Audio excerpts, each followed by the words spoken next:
সবাইকে অনেক অনেক শুভেচ্ছা ও স্বাগত জানিয়ে শুরু করছি ব্যাংক এশিয়া অন্তর্ভুক্তির অর্থনীতি। আপনাদের সাথে আছি আমি শান্তার রহমান। আজকে আমাদের আলোচনার বিষয় হলো অর্থনীতিতে ডিজিটাল লেনদেন। অর্থনীতিতে ডিজিটাল লেনদেন খুবই গুরুত্বপূর্ণ। এই সময় কোভিডের সময় ডিজিটাল লেনদেন ছাড়া কিন্তু আমরা এক মুহূর্তও চলতে পারি না। আজকে আমাদের আলোচনার জন্য তিনজন সম্মানিত অতিথি রয়েছেন। আমাদের সাথে আছেন MNH Bulu, chairman BNS group, পরিচালক ঢাকা ব্যাংক। স্বাগত। আপনাকেও স্বাগত। আমাদের সাথে আরো রয়েছেন সৈয়দ আলমাস কবির, প্রেসিডেন্ট বেসিস। আমাদের সাথে আরো রয়েছেন Nasima Akter Nisha, president women and e-commerce forum. আপনাদের তিনজনকে স্বাগত আমাদের আজকের আয়োজনে। শুরুতেই আপনার কাছে জানতে চাই যে এই যে ব্যাংক এশিয়ার অন্তর্ভুক্ত অর্থনীতিতে এই সময় আপনি কিন্তু একটা ব্যাংকের মালিক, এই সময় কিন্তু আমাদের সমস্ত ব্যাংকিং কার্যক্রম আমরা চেষ্টা করছি ডিজিটাল প্ল্যাটফর্মে আনার, এবং আমাদের যে অন্তর্ভুক্তির অর্থনীতির মধ্যে ব্যাংকের অ্যাক্টিভিটিটা কোন জায়গা থেকে কাজ করে একটু যদি বুঝিয়ে বলেন।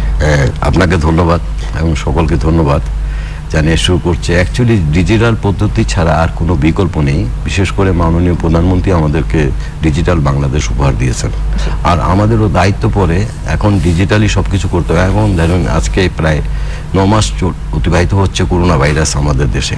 আমরা কিন্তু অনলাইনে শপিং করছি, অনলাইনে বাজার করছি, সবকিছু এই ডিজিটালের এটাই হলো বড় বেনিফিট। আর তাছাড়া আপনার সময় বেঁচে যাচ্ছে। আপনি অনলাইনে আজকে একটা অর্ডার দিলেন, যে কোনো জিনিস আপনার আগামীকাল, এটা হয়তো 2 দিন ও 2 দিন 48 আওয়ার্স হলে ম্যাক্সিমাম আপনি ডেলিভারি পেয়ে যাচ্ছেন। ইভেন কি 24, ইভেন কি 2 আওয়ার্স। কিন্তু ব্যাংকের জায়গাটা কোথায়, ব্যাংক কতটুকু এগিয়েছে ব্যাংক এই ব্যাপারে? অ্যাকচুয়ালি আপনার এই ব্যাংক দেখেন, এখন আপনি টাকা এখানে মতিঝিলে জমা করলেন আমার লোকাল অফিসে, কিন্তু আপনি ইচ্ছে করলে আজকে গাজীপুর থেকে এক্ষুনি আপনি টাকা তুলতে পারেন। যেমন আমার ফ্যাক্টরিগুলো সবগুলো গাজীপুর, আমি এখানে আপনার বংশাল ব্রাঞ্চে আমার মার্কেট, যেহেতু হোলসেল মার্কেট ওখানটায় জমা হয়, ওখান থেকে আমরা অনলাইনে গাজীপুর থেকে পেমেন্ট নেই, আপনার ওখান থেকে আমরা একই দিনে পেমেন্ট করে দিই সমস্ত ওয়ার্কার স্টাফদের। সেটা কি এই ডিজিটালের কারণে? সেটা কি আপনাদের ঢাকা ব্যাংক ডিজিটাল লিখে অ্যাপস লঞ্চ করেছে সেই কমিউনিকেশনটার মাধ্যমে? জি, সবকিছু আছে। ইভেন কি আপনি ধরেন এখন এখানে টাকা জমা দিলেন মতিঝিলে, আপনার এখন দরকার হলো আপনি গিয়ে চিটং থেকে নেবেন, এটা it's matter of few minutes, you will get the money because we have a online system.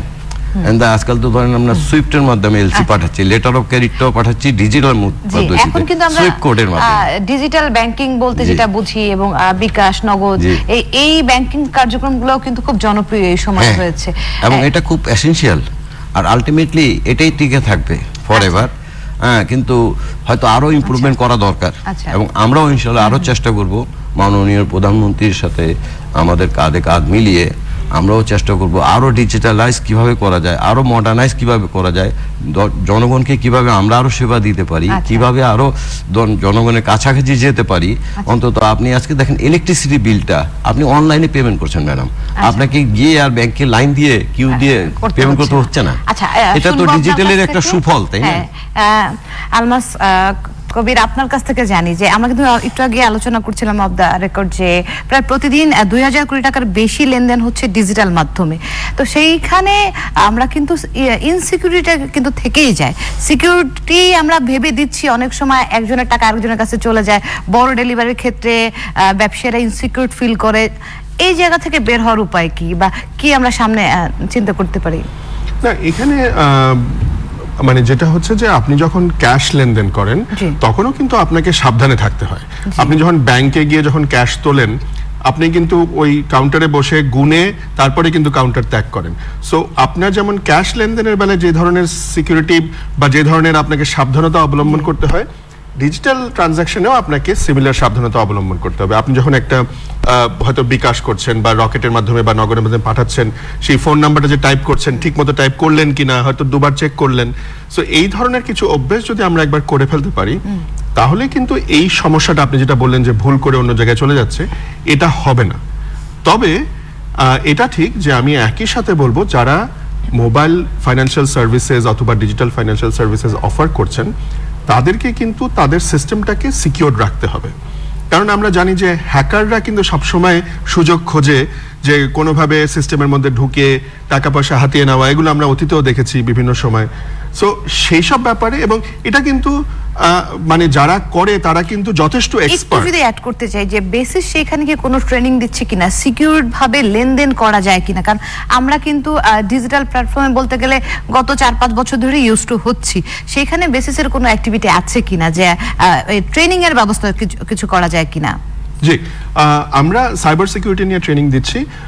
আমরা আরেকটা যে জিনিসটা করতে চাচ্ছি এবং সবসময় আমি বলে আসছি যে অ্যাওয়ারনেসটা বাড়াতে হবে, সচেতন হতে হবে আমাদেরকে। সাইবার সিকিউরিটি কিন্তু শুধু ট্রেনিং দিলে হবে না। এমন সময় অনেক সময় দেখা যায় যে হয়তো আইটিতে এক্সপার্ট, আইটি প্রফেশনালস, কিন্তু সে হয়তো বেখেয়ালের জন্য অথবা না জানার জন্য, অসচেতনতার জন্য সে কিন্তু অনেক সময় হয়তো তার পাসওয়ার্ডটা ভুল করে ফেলেছে, অথবা সে লগ আউট করে নেয় সিস্টেম থেকে, লগ ইন অবস্থায় সে হয়তো অন্য জায়গায় গেছে। সো এই ধরনের বিভিন্ন ধরনের কি করা উচিত, কি করা উচিত না, এগুলোর একটা সচেতনতার একটা প্রোগ্রাম নেওয়া দরকার সরকারের পক্ষ থেকে। এটা একেবারে ম্যাস অ্যাওয়ারনেস হওয়া দরকার, একেবারে স্কুল কলেজ থেকে শুরু করে অফিস আদালত পর্যন্ত অ্যাওয়ারনেসটা যেতে হবে। সো এই সিকিউরিটিটা কেন ইম্পর্টেন্ট? 1 নম্বর হচ্ছে যে হ্যাকাররা আপনার টাকা হাতিয়ে নিতে পারে, 1 নম্বর। 2 নম্বর হচ্ছে যে আমি যে ভোক্তা, ইউজার, আমার কিন্তু অনেক ইনফরমেশন জমা আছে, আমার নাম, ঠিকানা, বয়স ইত্যাদি, আমার এনআইডি নম্বর। ওই ইনফরমেশন যদি কেউ হাতিয়ে নিতে পারে তাহলে কিন্তু আমার ইনভেশন অফ প্রাইভেসি হয়ে গেল। So that is also very important.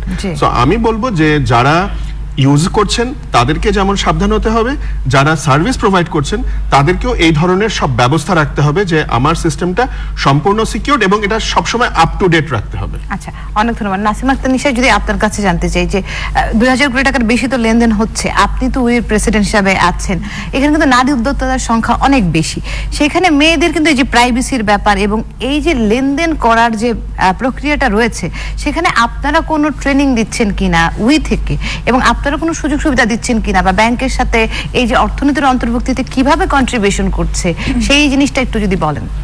Thank you. যদি বলি যে এফ কমার্স সেক্টর কিন্তু এখন মানে ই কমার্সের ভিতরে বেশ পপুলারিটি অর্জন করেছে এবং বেশিরভাগ নারী উদ্যোক্তারা কিন্তু এফ কমার্সের মাধ্যমেই কাজ করছে এবং ট্রানজ্যাকশনগুলো কিন্তু এই কোভিড টাইমটাতে আমাদের একটা নেচার হয়ে গিয়েছে যে বিকাশের মাধ্যমে, নগদের মাধ্যমে পেমেন্ট করব, কারণ তখন একটা কথা মানে ছড়িয়েছে যে কাগজের নোটও করোনা ক্যারি করতে পারে। তো যেটা নাকি আগে আমরা খুব ভয় পেতাম যে অনলাইন ট্রানজ্যাকশন আমরা করব না, অনলাইন ট্রানজ্যাকশন আমরা ভয় পাই, আমার সিকিউরিটি থাকবে না। আমরা বড় বড় সেমিনারে গিয়েও অনেক হাই লেভেলের কাছ থেকে শুনেছি যে অনলাইন ট্রানজ্যাকশনে তো আমাদের সিকিউরিটি সব শেয়ার হয়ে যাচ্ছে। কিন্তু এই করোনা টাইমে কিন্তু দেখেছি যে সেটা হাই লেভেল হোক আর লো লেভেল হোক, সব জায়গায় কিন্তু অনলাইন ট্রানজ্যাকশনে একটু যদি বলি, একটু এখানে ফেরত আসি, আপনার কাছে জানতে চাই যে অনলাইন ট্রানজ্যাকশনে যে লিমিটটা থাকে অনেক সময় কিন্তু বড় ট্রানজ্যাকশন করা যায় না, ছোট ছোট ট্রানজ্যাকশন করা যায়, সেই জায়গা থেকে কি কোনো সুবিধা চিন্তা করছে কিনা ব্যাংকগুলোতে? না, ব্যাংকগুলোতে ধরেন আমাদের বড় ট্রানজ্যাকশনও আমরা করছি। যেমন ধরেন আপনার গিয়ে আজকাল একটা আপনি সে 10 কোটি টাকা আপনার অ্যাকাউন্ট পে চেক দিয়েছেন কাউকে, সেটা কিন্তু আপনি মেইল দিয়ে যখন আপনি কনফার্ম না করেন ততক্ষণ আমার ব্যাংক কিন্তু পেমেন্ট করছে না। এখানে মিস্টেক হওয়ার কোনো সুযোগ নেই। এটা কিন্তু ডিজিটাল পদ্ধতির কানে আসছে। আর যেটা আনএক্সপেক্টেড করোনা ভাইরাস আমাদের দেশে আসছে এখন, এটা কিন্তু আমাদের ডিজিটালের দিকে আরো এগিয়ে নিয়ে গেছে। যদিও আনএক্সপেক্টেড করোনা আমরা পৃথিবীতে কেউ ভাবিও নিয়ে আসবে বা আমরা চাইও না, এবং আল্লাহ পাক আমাদেরকে করোনা থেকে মুক্তি দান করুক সারা পৃথিবীকে, এবং কোভিড মুক্ত হয়ে যাক। তার মধ্যে আমরা we are lucky and our honourable prime minister is a so kind যে উনি আপনার কোভিডের মধ্যে আপনার ঈদের সময় শপিং মল খোলার পারমিশন দিয়েছেন। যদি না দিতেন তাহলে কয়েক লক্ষ কোটি সেলম্যান আপনার গিয়ে তারা না খেয়ে মরে যেত। এটা কিন্তু ওনার বিরাট বড় উদ্যোগ এবং এটা অনেক সাহসের ব্যাপার। কিন্তু এটা কিন্তু আপনি মানে নট এ সিম্পল কোনো ইস্যু যে বলে দিয়ে স্যার হয়ে গেছে। উনি কিন্তু দেখেন, এবং আজকে বাংলাদেশে আপনি কোথাও বেরুলে আপনি বুঝতে পারবেন না যে আমাদের দেশে কোভিড বলে কিছু একটা আছে। সব কিন্তু চলমান, সাহসের সাথে চেষ্টা করে যাচ্ছে। করোনা হলো কি সতর্কতা, আপনাকে আমার সতর্কতা আমাকে মেনটেন করতে হবে। আর এই ডিজিটাল যুগে আমাদেরকে আরো ডিজিটাল হওয়ার ব্যবস্থা নিতে হবে ইন ফিউচারে, যাতে করে আমি দর্শকের আমার ক্লায়েন্টের নিকট বা আমি আমার সার্ভিসকে যেন আরো দরগোড়ায় পৌঁছে দিতে পারি এবং প্রতিটা মুহূর্তে যেন মানুষ বেনিফিট পান এবং নিশ্চিন্তে এটা করতে পারেন। সেই জন্য আমাদের সামনে আরো যত কিছু লেটেস্ট টেকনোলজি আসবে আমরা ওটা অ্যাপ্লাই করব। একটা জিনিস আপনার কাছে জানতে চাই যে আপনাদের জেনারেশনে যারা আজকে এই জায়গায় আছে এরকম বড় বড় ব্যবসায়ীরা, আপনারা কিন্তু ছোট ব্যবসা দিয়ে অল্প পুঁজি দিয়ে শুরু করেছিলেন, বিশেষ করে আব্দুল মনির লিমিটেড যারা এবং এম এ হাশেম এমপি, ওনারা কিন্তু খুবই ট্রান্সকম লুৎফুর রহমান সাহেব কিন্তু খুবই অল্প পুঁজি নিয়ে ব্যবসা শুরু করেছেন। আজকে আপনারা এই জায়গায় সফলতা এসেছেন। এখন যারা অল্প পুঁজি নিয়ে ব্যবসা করছে এখন কিন্তু অনেক সুবিধা বাড়ছে, কিন্তু অনেকেই কিন্তু আবার ঝরেও পড়ছে। এই জায়গাটা আপনারা কিভাবে চিন্তা করছেন? আমাদের সময় কিন্তু এত ফ্যাসিলিটিস ছিল না, এখন যত ফ্যাসিলিটিস আসছে, এই ডিজিটালাইজও ছিল না। যখন আমরা লেখাপড়া করেছি আমাদের স্কুলে আপনার ম্যাক্সিমাম ছিল ফ্যান, এখন আমাদের বাচ্চারা এসি নিচে ক্লাস করে এবং তাদের আপনার ক্লাস 4 গ্রেড 6 থেকেই ল্যাপটপ দিতে হয়। ইট ওয়াজ রিকোয়ারমেন্ট ইন দ্য স্কুল, যে কোনো ইনফরমেশন अवेलेबल সার্চ করলে পাওয়া যায়। এই ফ্যাসিলিটিস গুলো কিন্তু আমি পাইনি বা আপনি পাননি বা আমার ভাই সাহেবও পাননি, আমরা কিন্তু ওই ফ্যাসিলিটিস পাইনি, কিন্তু এখনকার প্রজন্ম কিন্তু পাচ্ছে। আর এর সাথে আপনার গিয়ে আমরাও যদি এখন মনে করেন এর সঙ্গে আপনার প্রযুক্তিকে বাড়াতে হবে, মানে যে আজকে কিছু একটা অ্যাচিভমেন্ট করলাম এখানে থেমে থাকলে হবে না, আমাকে নতুন নতুন সার্চ করতে হবে, এরপরে কি আসছে এটাও আমাকে দিতে হবে। আমি যদি পিছিয়ে যাই তাহলে কিন্তু আমি কখনোই আগাতে পারবো না। যেমন ধরেন আমি, my father was the pioneer of this line of artificial leather cloth and blister films and PVC sheeting and floor covering. And he was started in 1947. After my finished my education, I was first start the business to the importer. And after that I am thinking to set up the factories here. So grace of Almighty Allah, আমার এখন ধরেন 1000 উপরে লোকজন আছেন কাজ করেন, officer এবং labour মিলিয়ে। এই যে মনে করেন আপনি কিন্তু একদিন এখানটায় আসেনি। বিএনএস গ্রুপ কিন্তু দেখেন আমার এই বিএনএস গ্রুপের আন্ডারে 3টা ব্যাংকে আমাদের 4টা ডাইরেক্টরশিপ আছে, শুধু ঢাকা ব্যাংক বলে না, যমুনা ব্যাংকে আমাদের 2টা ডাইরেক্টরশিপ আছে, প্রাইম ফাইন্যান্সে আমরা ডাইরেক্টর, পায়োনিয়ার ইন্স্যুরেন্সে আমরা ডাইরেক্টর, হোমল্যান্ড লাইফ ইন্স্যুরেন্সে আমরা ডাইরেক্টর। তাছাড়া বিএনএস গ্রুপের 3টা টাওয়ার আছে, blue S centre, blue ocean tower, BNS centre, and we have a private television, আমাদের দৈনিক সংবাদ প্রতিদিন, এটাও আপনার দিয়ে দেখেন সেকেন্ডে আমরা কিন্তু নিউজ দিচ্ছি, আপনি আপনার মোবাইলে এক্ষুনি পেয়ে যাচ্ছেন এই মুহূর্তে কি হলো বাংলাদেশে। এটা কিন্তু আগে ছিল না। এটাই যে দেখুন অনলাইনে আমাদের অনলাইন আমরা দিচ্ছি না সাপোর্টটা। একটু শুনবো আপনার কাছ থেকে সৈয়দ আলমাস কবির, আপনার কাছ থেকে একটু জানতে চাই যে আপনি তো চাকরি করতেন এবং সেই চাকরি ছেড়ে আরামের জীবন ছেড়ে, আমি যদি চাকরি একটু আরামের জীবনই বলি, মানে যেখানে সবকিছু সিকিউর থাকে, স্টার্টআপ শুরু করা, সেই জায়গা থেকে নতুনদেরকে কি বলবেন? যে অনেকেই কিন্তু শুরু করছে, টাকা পাচ্ছে না, ভাবছে যে আমাকে সেই সুবিধা দেওয়া হচ্ছে না, এই জায়গায় আপনাকে দেখে প্রিভিলেজড মনে করছে যে না উনি তো অনেক দূর চলে গেছে, যে নতুন শুরু করবে এই তার জন্য কিছু বলার কি? 2-3টা কথা। 1 নম্বর কথা, ভালো আইডিয়া অবশ্যই থাকতে হবে, কিন্তু সেটা একটু ইনোভেটিভ আইডিয়া থাকতে হবে। আমি যদি গতানুগতিক আইডিয়া নিয়ে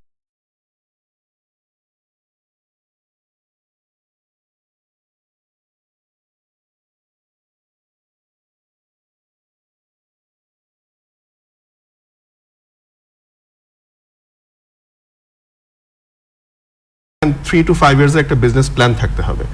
আর 3 নম্বর হচ্ছে যে আমি এটা সবসময় বলি, মানে আমি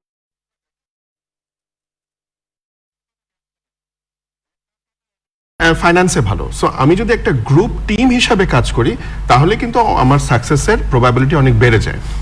একটা কথা হচ্ছে যে স্টার্টআপ কালচার আমাদের দেশে শুরু হয়েছে 7-8 বছর এবং গত 3-4 বছরে একটা মোটামুটি ইকোসিস্টেম দাঁড়িয়ে গেছে।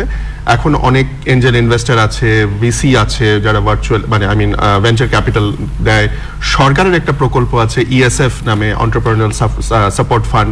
সো নানা ধরনের সুবিধা আছে এখন, কিন্তু তারপরেও দেখা যায় যে 10টা স্টার্টআপের মধ্যে হয়তো 9টাই ফেল করে, একটা দাঁড়িয়ে যায়। তো সেটা আমি বলবো যারা তরুণদের উদ্দেশ্যে, যারা নতুন আইডিয়া নিয়ে আসছে, দমে গেলে চলবে না। ঠিক আছে, এটা ফেল করেছে, ওখান থেকে আমি মিস্টেক থেকে শিখে আমি নতুন আরেকভাবে এগোবো।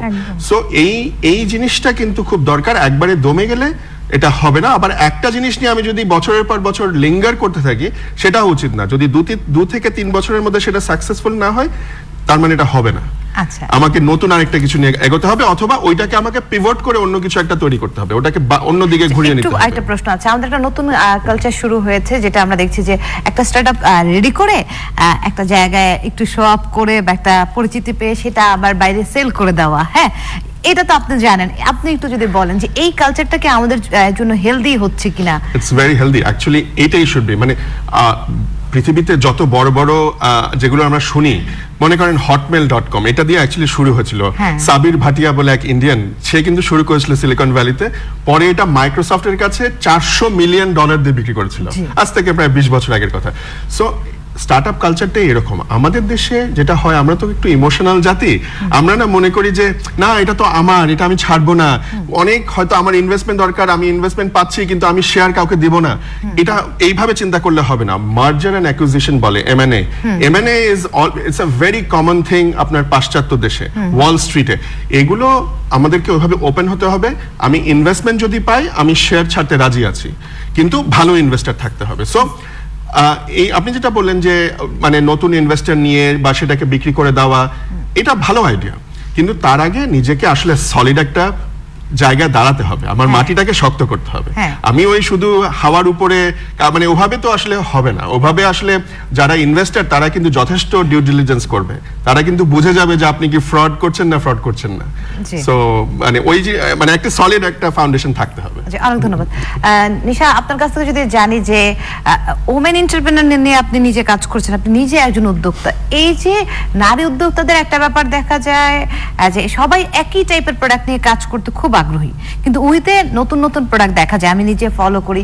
সেই জায়গা থেকে সেটা কি ফেসবুক প্ল্যাটফর্ম পর্যন্তই থাকবে, নাকি সেটাকে আরো বড় করে কিছু করা যায় কিনা, আরো বেশি বেশি ইনিশিয়েটিভ নেওয়া যায় কিনা, সেই জায়গা থেকে কি চিন্তা করছেন? অবশ্যই এটাকে কিন্তু শুধু আমরা ফেসবুক প্ল্যাটফর্মের ভিতরে রাখিনি, এটাকে নিয়ে আমরা অনেক কিছু চিন্তা করেছি এবং সেটারই একটা রেজাল্ট হিসেবে আমরা এই গত সপ্তাহেই একটা বায়ার সেলার মিটিং করেছি, যেখানে 25 জন বাইরে থেকে ইন্টারন্যাশনাল বায়ার আমাদের সাথে যোগ করেছেন, ইন্টারন্যাশনাল কোম্পানি, ইন্ডিভিজুয়াল বায়ার না। এবং আমাদের এখান থেকে প্রায় 250 এন্টারপ্রেনার যোগ দিয়েছিলেন এই বায়ার সেলার মিটিং এ, এবং এইটা কিন্তু বাংলাদেশের প্রথম যে অনলাইনে আমরা কোনো B2B মিটিং করলাম।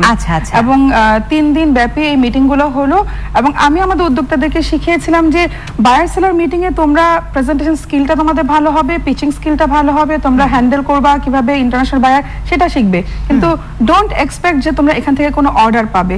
কিন্তু মিরাকেলি এখান থেকে আমরা একটা অর্ডার পেয়ে গিয়েছি পুরো মানে আমি মানে এটা সেদিনও আমি সবার সাথে শেয়ার করতে গিয়ে খুব ইমোশনাল হয়ে গিয়েছিলাম যে কুয়েতের একটা সুপার চেইন শপ, তারা আমাদের উদ্যোক্তাদের কাছ থেকে খাবার অর্ডার করেছে, যে 1 কন্টেইনার তাদের আমাদের উদ্যোক্তাদের খাবার জন্য আমরা পাঠাই, সেটার ভিতরে হচ্ছে সব ড্রাই ফুড যাবে, কাজু বাদাম, চা, কফি, যা যা ধরনের ড্রাই ফুড আছে, শুটকি পর্যন্ত। সো এগুলো আমরা এখন ইন্টারন্যাশনাল সেক্টরে আমরা এখন আমাদের বাংলাদেশে অভিনন্দন। মানে এই যে ছোট্ট একটা উদ্যোগ অনেক দূর এগিয়ে নিয়ে যায়, সেই আসলে সেই উদ্যোগটাই অনেক বড় ব্যাপার। হ্যাঁ, অনেক ধন্যবাদ। শুনবো আপনার কাছ থেকে যে নতুন ব্যবসায়ীরা এই যে পড়ে যায়, হ্যাঁ, পড়ে না যে তারা কিভাবে উঠে দাঁড়াতে পারে, আপনাদের মতো প্রতিষ্ঠিত ব্যবসায়ীরা তাদেরকে কিভাবে প্রমোট করতে পারে? আসলে কি আপনার আমার সৎ ইচ্ছা থাকতে হবে এবং আমার টার্গেট থাকতে হবে, না আমি এটা অ্যাচিভ করব, তাহলেই সম্ভব। আর পাশাপাশি আমরা যারা একটা সমাজে একটা স্থানে উপর লেভেলে আছি, আমাদেরও দায়িত্ব পড়ে আমাদের নেক্সট প্রজন্মের জন্য তাদেরকে ফাইন্যান্স করা, তাদেরকে এনকারেজ করা, এবং তারা একসময় কিন্তু এই দেশ কেউ না কেউ চালাতে হবে তো, তাই না? আজকে দেখেন আমাদের আব্দুল মোনায়েম সাহেব চলে গেলেন, তারপরে আমাদের ট্রাস্টকম গ্রুপের লতিফুর রহমান সাহেব ইন্তেকাল করলেন, আমাদের জাতীয় অধ্যাপক আনিসুর রহমান সাহেব এই খান সাহেব ইন্তেকাল করেছেন কিছুদিন আগে। ওনার সাথে আমি ভার্সিটিতে একই ভার্সিটিতে গভর্নিং বডিতে ডাইরেক্টর হিসেবে আছি। তো উনি এত একজন ভালো লোক, আমরা কিন্তু অনেক ভালো গুণী ব্যক্তি হারাচ্ছি।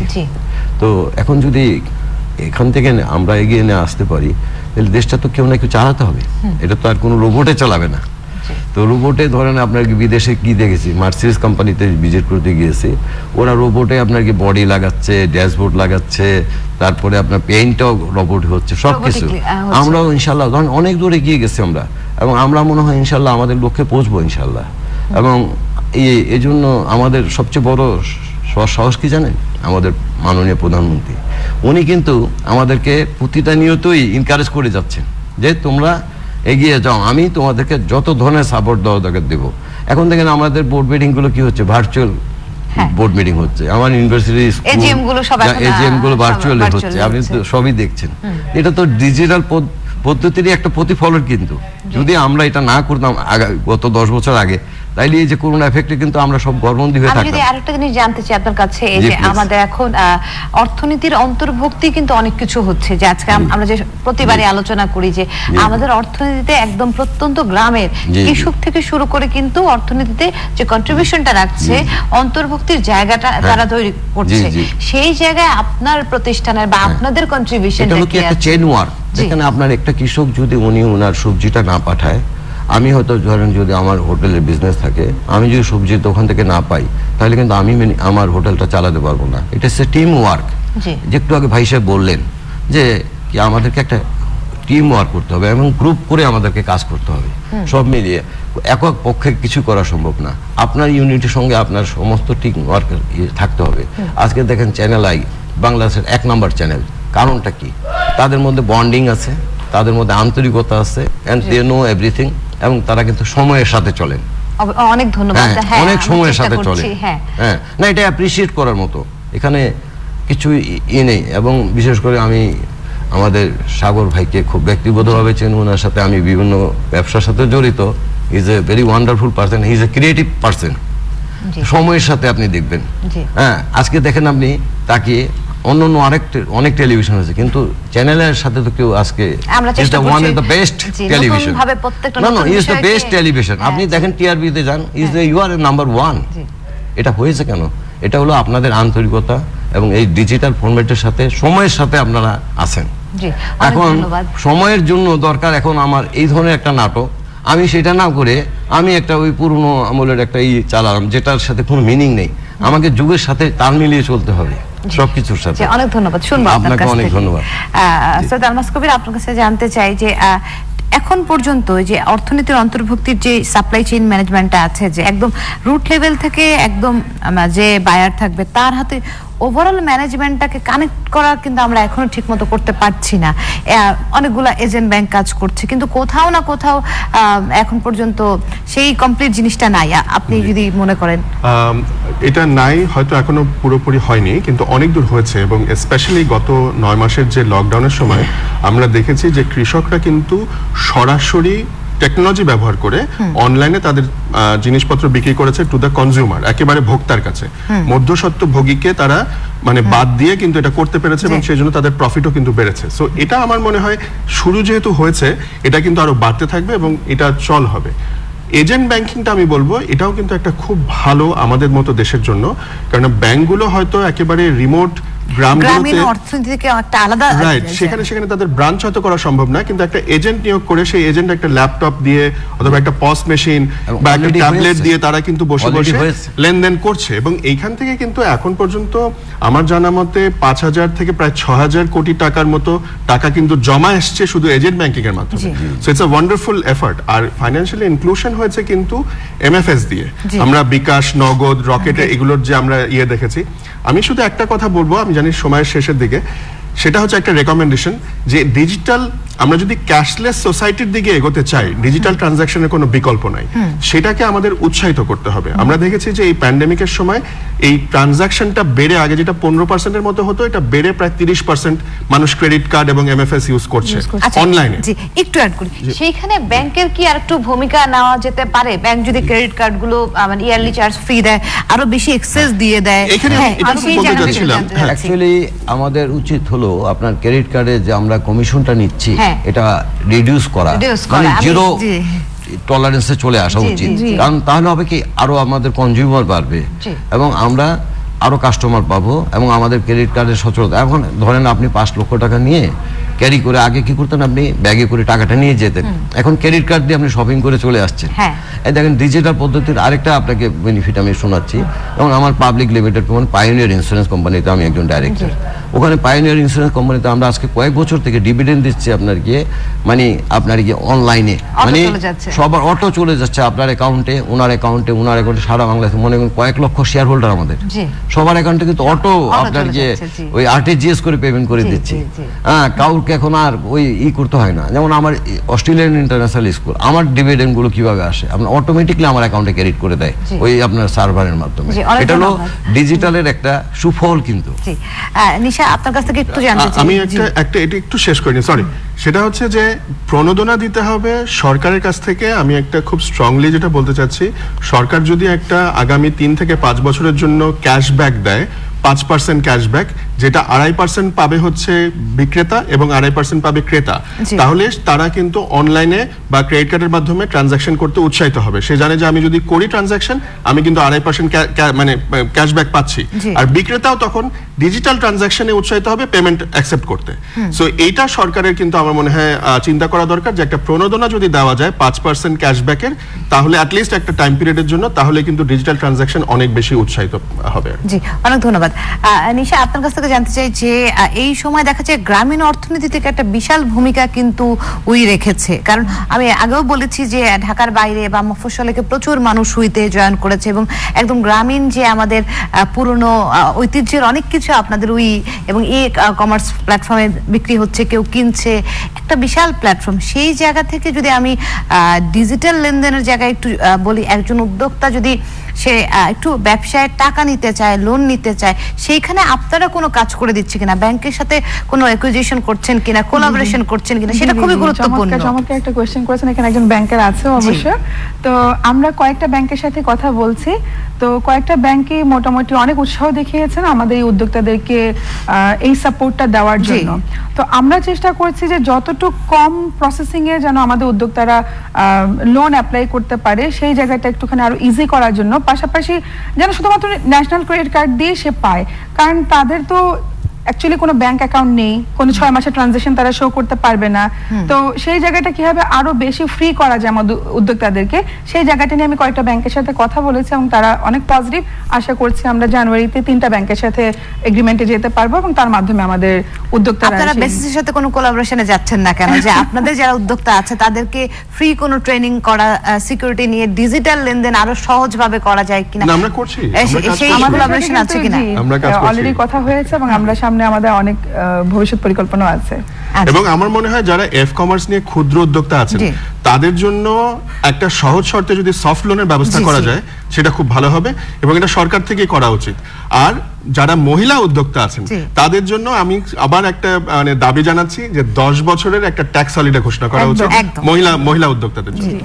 দর্শক শুনছেন আমাদের খুবই গুরুত্বপূর্ণ আলোচনা, অর্থনীতিতে ডিজিটাল লেনদেন কতটা গুরুত্বপূর্ণ। থাকবেন আমাদের ডিজিটাল প্ল্যাটফর্মে, চ্যানেলের ডিজিটাল প্ল্যাটফর্মে আমরা আরো আলোচনা করব, আমরা আরো শুনবো যে ডিজিটাল অর্থনীতি কতটা গুরুত্বপূর্ণ হয়ে উঠেছে বাংলাদেশের অর্থনীতিকে এগিয়ে নিয়ে যাওয়ার জন্য।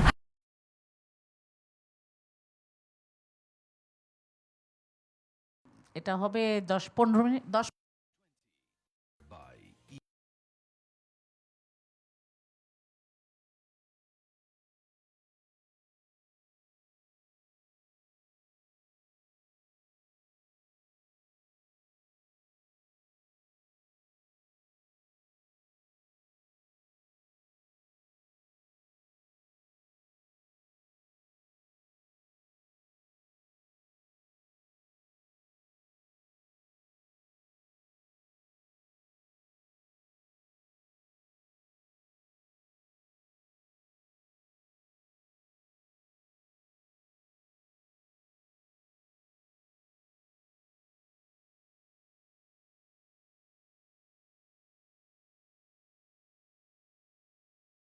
হয়ে গেছে। ও এত কাছে আচ্ছা।